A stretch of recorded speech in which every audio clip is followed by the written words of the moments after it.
Bienvenida, bienvenido. Hoy nos metemos de lleno en una obra que literalmente cambió el mapa del mundo, el Canal de Panamá. Casi nada. Son 82 kilómetros que unen dos océanos y que concentran, muchísima historia, ingeniería y también poder geopolítico. Una auténtica proeza, sí señor. Tenemos bastante material de fuentes enciclopédicas que repasan su creación, cómo funciona hoy en día y, ojo, los retos que tiene por delante. Exacto. Nuestro objetivo, digamos, es entender por qué esta vía sigue siendo tan vital, tan crucial, un siglo largo después. Justo eso. Porque no es solo un atajo para barcos, ¿eh? Es que la historia que tiene detrás es increíble. Y lo más curioso es que la idea viene de muy, muy atrás. Hablamos del siglo XVI. Pues sí, así es. Ya exploradores españoles como Vasco Núñez de Balboa vieron el potencial que tenía ese istmo. Increíble. E incluso el emperador Carlos V mandó a hacer estudios preliminares. Pero claro, de la idea al hecho, pues había un mundo. Hombre, claro. La selva era impenetrable, las enfermedades lo hacían prácticamente impensable en aquella época. De hecho, hubo intentos fallidos, como aquel desastroso proyecto escocés en el Darién, a finales ya del 17. O sea que la ambición existía, la idea estaba ahí, pero la naturaleza, digamos, se imponía con fuerza. Totalmente. ¿Y cuándo vuelve a tomar fuerza esa idea, ya más en serio? Bueno, hay que esperar al siglo XIX. Figuras científicas como Alexander von Humboldt señalaron posibles rutas, aunque él, curiosamente, prefería la opción de Nicaragua. Ah, mira. Pero el empujón definitivo, yo diría, vino con la fiebre del oro de California, a mediados del 19. La necesidad de cruzar rápido entre la costa este y la oeste de Estados Unidos era, vamos, acuciante. ¿Un ensayo? Precisamente, se construyó entre 1850 y 1855 y demostró dos cosas muy claras. Primero, que el potencial económico era brutal, inmenso. Ajá. Pero segundo, que el coste humano también iba a serlo. Miles de trabajadores murieron construyéndolo, sobre todo por enfermedades tropicales como la malaria y la fiebre amarilla. Ya dejó claro que la zona era un desafío. Bueno, mayúsculo. Vaya precedente. Y con ese panorama, con ese sabor agridulce, aparece Ferdinand de Lesseps, El héroe del Canal de Suez el hombre del momento. venía con una fama de conseguidor, ¿no? De poder con todo. Exacto. Después del éxito tremendo en Egipto, en 1881 se lanza el proyecto panameño con una compañía francesa y consiguió una millonada de inversores, ¿eh? Muchísimos pequeños ahorradores que confiaron ciegamente en su reputación. Claro, el nombre tiraba mucho. Pero claro, Panamá no era el desierto egipcio, ni de lejos. Y aquí es donde la historia se tuerce, pero de verdad. ¿Qué fue lo que pasó exactamente? Pues fue un cúmulo de desastres, sinceramente. Se encontraron con una selva implacable, lluvias torrenciales que desbordaban constantemente el río Chagres, Uf, deslizamientos de tierra continuos en la zona clave, la más complicada, el llamado Corte Culebra, y luego el enemigo invisible pero letal, la fiebre amarilla y la malaria. que en esa época no se sabía bien cómo se transmitían, ¿verdad? Exacto. Aún no se comprendía bien el papel de los mosquitos como vectores. Pensaban que eran miasmas, malos aires, Y las consecuencias de todo esto fueron, terribles. devastadoras. Las cifras son escalofriantes. Se calcula que murieron más de 20.000 trabajadores, quizá 22.000, muchos de ellos afrocaribeños traídos para las labores más duras, una auténtica sangría humana. Madre mía. Y también económica. La compañía gastó una fortuna, unos 287 millones de dólares de la época, que era muchísimo dinero. Y encima intentaron ocultar los problemas maquillando informes. Hasta que estalló todo. Sí, acabó quebrando estrepitosamente en 1889. Fue el famoso escándalo de Panamá, que sacudió a toda la sociedad francesa, salpicó a políticos y arruinó a miles y miles de familias que habían invertido sus ahorros. Un fracaso absoluto que dejó el proyecto, herido de muerte. ¿O no del todo? Bueno, quedó una segunda compañía francesa, la Compagnie Nouvelle du Canal de Panamá. Su objetivo principal ya no era tanto construir como, bueno, intentar salvar los muebles. Vender lo que quedaba, ¿no? Exacto. Mantener una mínima actividad para poder vender los derechos, las excavaciones hechas, la maquinaria abandonada, lo valoraron en unos 109 millones de dólares. Y aquí entran en juego personajes que serían clave para el siguiente capítulo, como el ingeniero Philippe Bunau Varilla, que había trabajado con Lesseps. Ajá. Bunau Varella. Un nombre a recordar. Y ese siguiente capítulo, claro, lo escribe Estados Unidos. Theodore Roosevelt llega a la presidencia con una idea fija en la cabeza: construir ese canal. Roosevelt lo veía como algo absolutamente estratégico, vital para la proyección de Estados Unidos como potencia mundial, tanto comercial como militarmente. Quería conectar las dos costas. Exacto, facilitar el movimiento de su armada. Hubo debates intensos en EUS sobre si era mejor la ruta por Nicaragua o por Panamá. De hecho, inicialmente, una comisión oficial estadounidense, la Comisión Walker, recomendó Nicaragua. Ah, sí. ¿Y por qué? Principalmente porque los franceses, la Compañía Nobel, pedían demasiado por sus activos en Panamá. Pedían esos 109 millones que decíamos. Pero los franceses, o lo que quedaba de ellos, reaccionaron rápido, ¿no? Muy rápido. Bunau Varilla y otros que tenían intereses en Panamá, el llamado Lobby Pro Panamá, se movieron con habilidad en Washington. Bajaron el precio drásticamente a 40 millones de dólares. Justo la cifra que la comisión había dicho que sería razonable. ¡Qué casualidad! Pues sí, Roosevelt vio la oportunidad, presionó al Congreso y se aprobó la ley Spooner, que autorizaba la compra de los activos franceses por esos 40 millones. Pero había una condición. ¿Cuál? Había que llegar a un acuerdo con Colombia, que era quien pertenecía a Panamá en ese momento. Un tratado que les diera permiso para construir y operar el canal. El famoso Tratado Heyerán, que no llegó a buen puerto. No, el Senado colombiano lo rechazó en 1903. Consideraron que la compensación económica que ofrecía a Estados Unidos era insuficiente y, sobre todo, que cedían demasiada soberanía sobre su territorio. Y aquí es donde Roosevelt saca, bueno, su famosa diplomacia del garrote, ¿no? El Big Stick. Ni más ni menos. Apoyó sin ningún disimulo un movimiento independentista que ya existía en Panamá, liderado por figuras locales que veían en el canal una oportunidad única. Y Estados Unidos intervino directamente. Sí, en noviembre de 1903, cuando Colombia intentó enviar tropas para sofocar la rebelión, varios buques de guerra estadounidenses bloquearon los puertos panameños, impidiendo el desembarco colombiano. La separación fue, vamos, fulminante. Y Panamá se independizó tutelada por Estados Unidos. Tal cual. A los poquísimos días de la independencia se firmó el tratado Hey-Bunau Varilla. Ahí está otra vez Bunau Varilla. Sí, pero esta vez actuando como representante diplomático de Panamá, a pesar de ser francés y tener intereses claros en que Estados Unidos comprara los activos. Vaya. Y firmó un tratado que era aún más ventajoso para Estados Unidos que el que Colombia había rechazado. Les daba a perpetuidad el control sobre una franja de 10 millas de ancho, la futura zona del canal, a cambio de 10 millones de dólares y una anualidad de 250.000. Un tratado que, imagino, fue polémico en Panamá desde el principio. Muy polémico. Muchos panameños sintieron que se había cambiado un amo por otro y que Bunau Varilla había vendido los intereses del país. Pero bueno, Roosevelt consiguió su objetivo. Su famosa frase fue algo así como: «Tomé el istmo, comencé el canal y dejé que el Congreso debatiera sobre mí». Tenía las ideas claras, desde luego.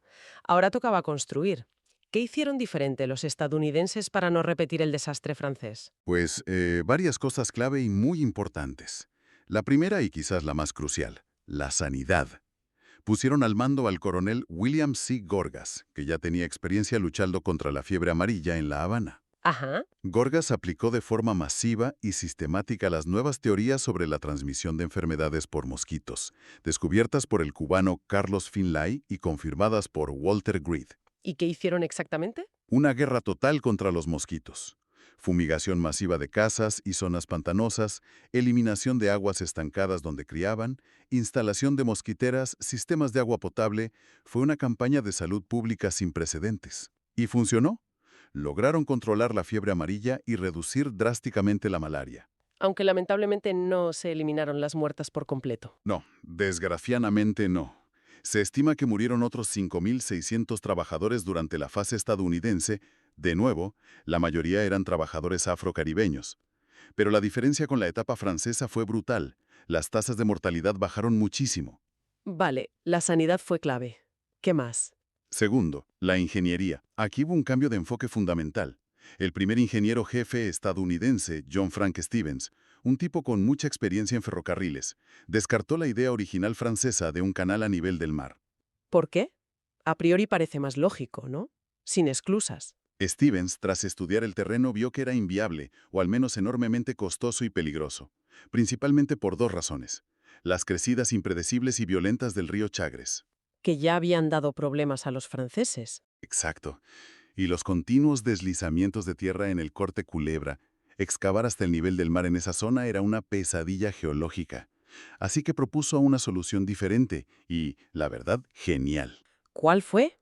El sistema de esclusas. La idea era no bajar al nivel del mar, sino subir los barcos. Represar el río Chagres con una enorme presa, la presa de Gatún, para crear un gigantesco lago artificial, el lago Gatún, a unos 26 metros sobre el nivel del mar. Ah, y que los barcos navegaran por ese lago. Eso es, se creaba el lago artificial más grande del mundo en ese momento, y se reducía enormemente la cantidad de tierra que había que excavar, sobre todo en el dificilísimo corte Culebra. Los barcos subirían al lago mediante esclusas en un extremo y bajarían por otras esclusas en el otro. Una solución muy ingeniosa, la verdad. Y también se dice que Stevens mejoró mucho las condiciones de los trabajadores. Sí, él entendió que para que la obra funcionara, la moral y las condiciones de vida eran fundamentales. Mejoró los alojamientos, la comida, construyó hospitales, escuelas, lugares de ocio y, sobre todo, reconstruyó y modernizó totalmente el ferrocarril de Panamá. Era esencial para sacar la ingente cantidad de tierra excavada y para transportar materiales y personal. Stevens puso las bases, pero no terminó la obra, ¿no? No, dimitió en 1907. Le sucedió el mayor George Washington Goethals, del Cuerpo de Ingenieros del Ejército de Estados Unidos. Goethals impuso una disciplina más militar y llevó el proyecto hasta su finalización, utilizando maquinaria pesada estadounidense a una escala nunca vista hasta entonces. ¿Qué tipo de maquinaria? Excavadoras de vapor gigantescas, dragas enormes, grúas potentísimas, trenes con vagones especiales. Una demostración de poderío industrial. Y a pesar de todo, el corte Culebra siguió siendo un hueso duro de roer, ¿verdad? El gran desafío hasta el mismísimo final. Los deslizamientos de tierra eran continuos. A veces se enterraban las vías del tren y la maquinaria. Hubo que excavar y excavar sin parar. Pero la potencia de la maquinaria y la organización casi militarizada lograron vencerlo. Y finalmente, llegó el día. Sí. En agosto de 1914, el vapor SS Ancón realizó el primer tránsito oficial de océano a océano. Fue un momento histórico. Aunque la inauguración oficial se vio un poco eclipsada porque acababa de estallar la Primera Guerra Mundial en Europa. ¡Qué curioso! ¿Y el coste total para Estados Unidos? Pues se estima en casi 500 millones de dólares de la época, incluyendo los 40 millones pagados a los franceses y los 10 a Panamá. Una suma astronómica. Una obra faraónica completada, sin duda.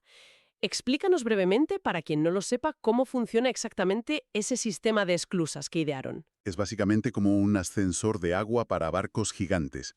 Imagina un barco que entra por el lado Atlántico. Vale. Primero pasa por las esclusas de Gatún. Son 3 cámaras o escalones consecutivos.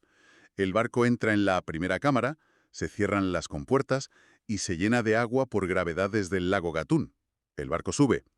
Pasa a la segunda cámara, se repite el proceso y luego a la tercera. Al final, ha subido unos 26 metros y está al nivel del lago Gatún. Y una vez en el lago. Navega unos 37 kilómetros a través del lago Gatún, luego atraviesa el corte Culebra, que son unos 13 kilómetros más de canal excavado, y después empieza a bajar. ¿Cómo baja? Primero pasa por la esclusa de Pedro Miguel, que tiene un solo escalón, y lo baja unos 9 metros. Navega un poquito por el lago Miraflores, y finalmente pasa por las esclusas de Miraflores, que tienen 2 escalones más, y lo dejan ya a nivel del Océano Pacífico. ¿Y cuánto dura todo el proceso? Pues normalmente entre 8 y 10 horas más o menos. Y comentabas antes que consume muchísima agua dulce. Una barbaridad, sí. Cada tránsito en las esclusas originales, las que se inauguraron en 1914, consume unos 200 millones de litros de agua dulce, que viene de los lagos Gatún y Alajuela y que acaba vertiéndose al mar. Por eso el tema del agua es tan crítico para el canal. Claro. Y esas esclusas originales definieron un tamaño estándar de barco, los famosos Panamax. Exacto. Las cámaras medían unos 33,5 metros de ancho, 110 pies, y unos 305 metros de largo, 1000 pies. Si un barco era más ancho o más largo, simplemente no cabía. Durante décadas, muchísimos buques de carga, petroleros, etcétera, se diseñaron justo para ajustarse a ese tamaño máximo. ¿Y cómo se pagan los peajes? No será barato cruzar. No, para nada. Los peajes varían mucho según el tipo de buque, su tamaño, medido en distintas unidades según se aporta contenedores de pasajeros, etcétera, y la carga que lleve. Pueden ser cientos de miles de dólares, incluso millones para los más grandes. Aunque hay un récord curioso por lo bajo, ¿no? ¿Sí? El peaje más bajo registrado fue de 36 centavos de dólar. Lo pagó un aventurero estadounidense llamado Richard Halliburton en 1928, que cruzó el canal a nado. Ah, nado. Hay gente para todo. Bueno, durante décadas Estados Unidos controló férreamente el canal y la zona del canal, esa franja de territorio. Pero eso, lógicamente, generó roces con Panamá. Sí, la tensión fue creciendo con los años. La zona del canal funcionaba casi como un territorio estadounidense dentro de Panamá.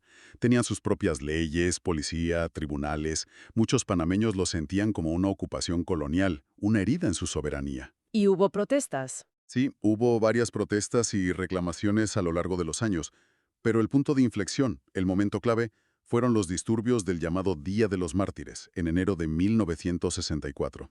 ¿Qué ocurrió? Empezó por una disputa sobre si se podía izar o no la bandera panameña junto a la estadounidense en una escuela de la zona del canal. La cosa escaló, hubo enfrentamientos entre estudiantes panameños y residentes estadounidenses, intervino la policía de la zona y el ejército de EU. El resultado fue trágico, murieron unos 22 panameños y 4 soldados estadounidenses.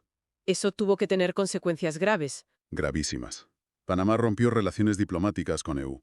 Quedó claro que la situación era insostenible. Ese evento fue el catalizador definitivo para empezar a negociar un nuevo estatus para el canal. Lo que llevó finalmente a los tratados Torrijos-Carter. Exacto. Tras años de negociaciones muy complejas, en 1977 el presidente de Estados Unidos, Jimmy Carter, y el líder de Panamá, el general Omar Torrijos, firmaron 2 tratados. Uno establecía la neutralidad permanente del canal y el otro, el más importante, fijaba la entrega total del canal y la eliminación de la zona del canal a Panamá el 31 de diciembre de 1999 al mediodía. Un hito histórico para Panamá, me imagino. Sin duda, la culminación de décadas de lucha por la soberanía. Y desde esa fecha, el canal lo gestiona la Autoridad del Canal de Panamá, la ACP, una entidad estatal panameña. ¿Y cómo les ha ido desde entonces? ¿Han gestionado bien el canal? Pues los datos y la opinión generalizada indican que muy bien. Han demostrado ser muy eficientes, han mantenido e incluso mejorado los índices de seguridad y los tiempos de tránsito. Han gestionado el canal de forma profesional y rentable para el país. Pero el mundo seguía cambiando, ¿no? El comercio mundial crecía y los barcos también. Exacto. Los barcos eran cada vez más grandes, superando con creces el tamaño Panamax, los llamados Post-Panamax y Super Post-Panamax, y el canal se estaba quedando pequeño, perdiendo competitividad en algunas rutas. Lo que nos lleva, claro, a la gran expansión del canal. Un proyecto colosal, una obra de ingeniería comparable casi a la construcción original. Fue aprobado por los panameños en un referéndum en 2006 y se inauguró en 2016, tras casi una década de trabajos. ¿Y en qué consistió exactamente? Básicamente construyeron un tercer juego de esclusas, mucho más grandes, en paralelo a las originales, tanto en el lado Atlántico, las esclusas de Agua Clara, como en el Pacífico, las esclusas de Cocolí. ¿Cuánto más grandes? Ahí nacen los Neopanamax. Muchísimo más grandes. Las nuevas cámaras miden 55 metros de ancho, frente a 33,5, y 427 metros de largo, frente a 305.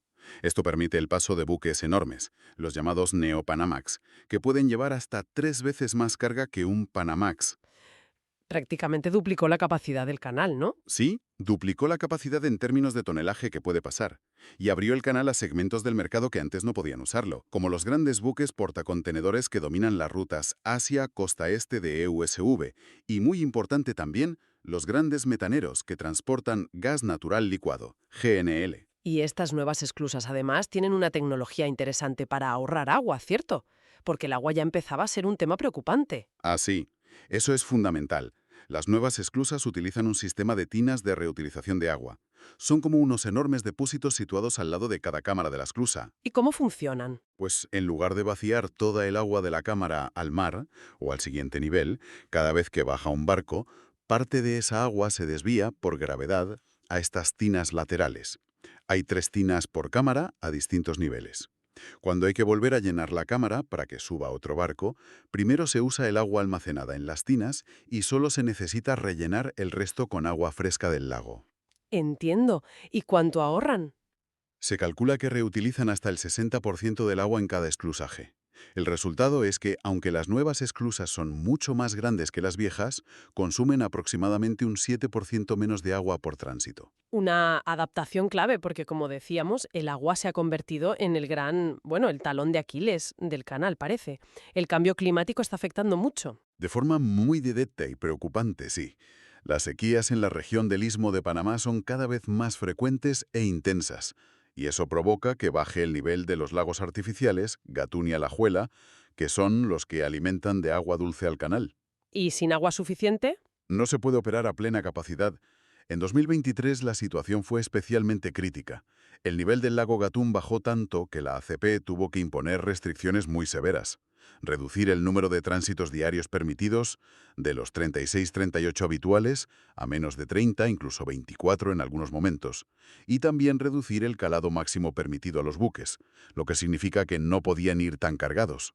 Eso tuvo que provocar unos atascos enormes de barcos esperando para cruzar y problemas económicos serios. Exacto. Se formaron colas de decenas de barcos en ambos extremos. Las navieras tuvieron que pagar suplementos o buscar rutas alternativas más largas y caras. Es una vulnerabilidad muy seria para el comercio mundial y para la economía de Panamá. ¿Y qué se está haciendo para solucionarlo? Pues la ACP está estudiando y planeando la construcción de un nuevo embalse gigante en una cuenca hidrográfica cercana, la del río Indio, para tener más reservas de agua dulce. Pero es un proyecto carísimo, se habla de miles de millones de dólares, y muy complejo social y ambientalmente, porque implicaría desplazar comunidades y afectar ecosistemas. Un desafío enorme. Aparte del tema del agua, ¿hay otros desafíos ambientales importantes? Sí, claro. Por un lado, la deforestación en la cuenca hidrográfica que alimenta los lagos actuales sigue siendo un problema, porque reduce la capacidad del suelo para retener agua y aumenta la sedimentación en los lagos. Ajá. Por otro lado, está el riesgo ecológico de que especies marinas invasoras pasen de un océano a otro a través del canal, pegadas a los cascos de los barcos o en el agua de lastre. Eso puede alterar los ecosistemas locales. Y luego, claro, está la contaminación normal asociada a un tráfico marítimo tan intenso. Emisiones de los barcos, riesgo de vertidos. O sea que la sostenibilidad es un reto constante. Y como si no fuera suficiente con los retos climáticos y ambientales, la geopolítica reciente también ha metido presión. Sí, a finales de 2024 y principios de 2025 hubo unos comentarios bastante llamativos desde Estados Unidos, concretamente del expresidente y entonces candidato Donald Trump, que cuestionaron abiertamente la gestión panameña del canal, ¿Qué dijo exactamente? pues habló de que Panamá estaba cobrando tarifas exorbitantes por usar el canal, y llegó a sugerir que Estados Unidos debería considerar la posibilidad de retomar el control de la vía acuática. Mencionó también una supuesta influencia china creciente en la zona. ¿Influencia china? ¿A qué se refería? Principalmente se refería a que una empresa con sede en Hong Kong, CK Hutchison Holdings, tenía la concesión para operar los principales puertos de contenedores en las entradas del canal, el puerto de Balboa en el Pacífico y el de Cristóbal en el Atlántico. Pero esos son los puertos, no el canal en sí, ¿no? Exacto. Y esa es una distinción crucial que a veces se olvida o se mezcla interesadamente. Una cosa son las terminales portuarias, que pueden ser operadas por empresas privadas bajo concesión, y otra muy distinta es el canal mismo, las esclusas, la vía de navegación. Eso siempre ha sido operado y controlado directamente por la Autoridad del Canal de Panamá, ACP, desde el año 2000. Entiendo. Imagino que Panamá no se quedó callada ante esas declaraciones. No, en absoluto. El gobierno panameño reaccionó con mucha firmeza, defendiendo su soberanía sobre el canal, calificándolo como patrimonio inalienable de la nación panameña y negando rotundamente las acusaciones sobre tarifas excesivas o mala gestión. Y hubo un movimiento empresarial poco después, ¿verdad? Sí, curiosamente, poco tiempo después de esa polémica, se anunció que un consorcio internacional, liderado por la gigantesca firma de inversión estadounidense BlackRock, había llegado a un acuerdo para comprar la participación mayoritaria que tenía CK Hutchison en esos puertos panameños. Vaya, un movimiento rápido en medio de esa tensión geopolítica. Desde luego. Un episodio más en la larga, compleja y a veces tensa relación de Panamá y Estados Unidos en torno al canal. Totalmente. Cambiando un poco de tercio, ¿tiene el canal de Panamá competencia real hoy en día? ¿Hay alternativas viables? Bueno, siempre se habla de alternativas, pero pocas son realmente competitivas a día de hoy. La ruta del Ártico, por el pasaje del noroeste, gracias al deshielo por el cambio climático, es una posibilidad a futuro para algunas rutas, pero todavía presenta muchos problemas. Hielo impredecible, falta de infraestructuras, riesgos ambientales. Y el viejo proyecto de un canal por Nicaragua. ¿Sigue vivo? Parece bastante muerto, la verdad. Hubo un intento de reactivarlo hace unos años con inversión china, pero el proyecto se estancó por dudas sobre su viabilidad económica y su enorme impacto ambiental. A día de hoy no parece una amenaza real para Panamá. ¿Y qué hay del corredor interoceánico del Istmo de Tehuantepec en México? Se habla bastante de él últimamente. Ese sí es un proyecto más tangible y que está avanzando. Se basa en modernizar un ferrocarril que cruza el Istmo mexicano, conectando puertos modernizados en el Pacífico, Salina Cruz, y el Atlántico, Coatzacoalcos. La idea es mover contenedores por tren de un océano a otro. Podría quitarle mucho tráfico a Panamá. Es una alternativa interesante para ciertos tipos de carga y rutas, sobre todo quizás para el comercio entre Asia y el este de EU. Sin embargo, tanto las autoridades mexicanas como las panameñas tienden a presentarlo más como un complemento al Canal de Panamá que como una competencia directa que vaya a sustituirlo. El volumen de carga que mueve Panamá por agua sigue siendo inmenso y difícil de igualar por ferrocarril. Además, el canal ofrece una conexión directa por agua, sin necesidad de descargar y volver a cargar la mercancía. Entiendo. O sea que de momento Panamá sigue siendo el rey, pero con competidores y sobre todo con desafíos internos muy serios. Exacto. Entonces, haciendo un balance final de todo lo que hemos hablado, el canal de Panamá es muchísimo más que una simple obra de ingeniería, ¿no? Es mucho más que cemento y agua. Totalmente. Es un símbolo potentísimo de la ambición humana, de la capacidad para transformar la naturaleza a una escala monumental, pero también, y no hay que olvidarlo, de los enormes costes humanos y ambientales que eso puede tener. Es un motor económico global, sin duda. Un punto caliente estratégico y geopolítico desde hace más de un siglo. Y ahora, cada vez más, es también un ejemplo muy visible de nuestra vulnerabilidad y de la lucha urgente contra el cambio climático y sus efectos, como la escasez de agua. Su historia, la verdad, es que lo tiene todo. Desde los sueños de los conquistadores y el desastre humano y financiero francés, Pasando por el triunfo ingenieril y la demostración de poderío estadounidense, la larga y digna lucha panameña por recuperar su soberanía. hasta los desafíos actuales, con el agua, el clima, la competencia, la geopolítica. Es una historia que sigue muy viva. Y esa historia se sigue escribiendo cada día.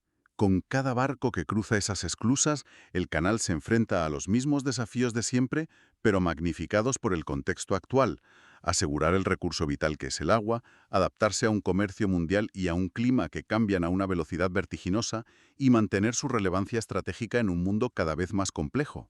Lo que nos deja pensando inevitablemente, con el clima global tan alterado y las rutas comerciales buscando siempre mayor eficiencia, pero también mayor resiliencia ante las crisis, ¿cómo logrará esta maravilla de la ingeniería, ya centenaria, seguir siendo clave en el futuro? ¿Podrá Panamá encontrar el equilibrio, dificilísimo seguro, entre satisfacer la sed insaciable de agua del canal, las necesidades de su propia población y la protección de sus valiosos ecosistemas? ¿Todo ello sin perder su lugar privilegiado en el gran tablero del comercio mundial? Son preguntas abiertas y cruciales.